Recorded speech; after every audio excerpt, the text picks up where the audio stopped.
survolons l'une des figures les plus mythiques de la nature sauvage. L'Amazonie, cette forêt vierge nourrie d'imaginaire, ce poumon de la planète nous apparaît vu du ciel comme un immense brocoli moutonné.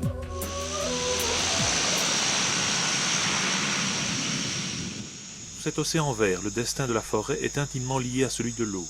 L'humidité avoisine les 100%, jour et nuit la moiteur imbibe l'atmosphère.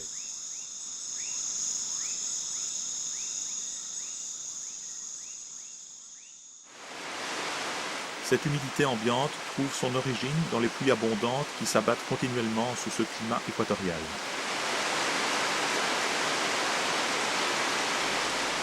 En permanence, l'eau perle, suinte, coule, ruisselle. À l'ombre de la forêt, cette déferlante d'eau est source de vie pour des plantes et des animaux qui, depuis des millénaires, se sont remarquablement adaptés à ces conditions. Près du sol constamment humide, des organismes survivent dans une lumière tamisée. C'est le paradis des champignons, des fougères et d'animaux qui vivent tapis dans l'humus forestier. Beaucoup d'appelés, peu d'élus. C'est la dure loi de la forêt. C'est aussi le royaume des lianes qui montent vers le ciel à la recherche de lumière. Pour atteindre le cœur de la forêt, les fleuves restent l'une des principales voies d'accès. Nous nous dirigeons vers l'Arataï, une réserve naturelle de plus de 100 000 hectares. La remontée ne se fait pas sans mal car bon nombre d'obstacles encombrent le fleuve et ses rapides.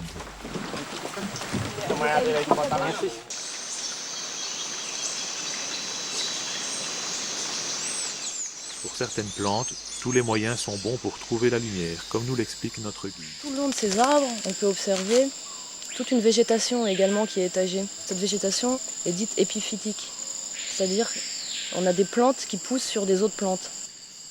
Le chant des cigales résonne partout en forêt, accompagné par celui des grenouilles et d'oiseaux sonores comme le paï-païo, qui reste caché dans la pénombre forestière. Au fil de notre progression dans cette immensité végétale, les observations se succèdent.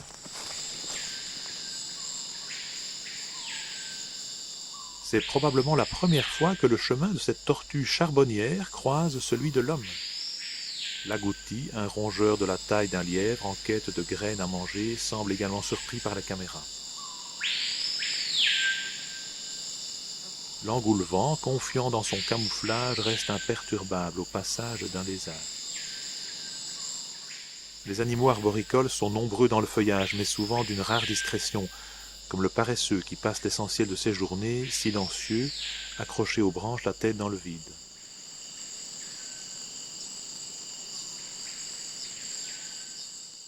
Agile et nerveux, des singes écureuils témoignent d'une grande curiosité et ne tardent pas à nous rendre visite.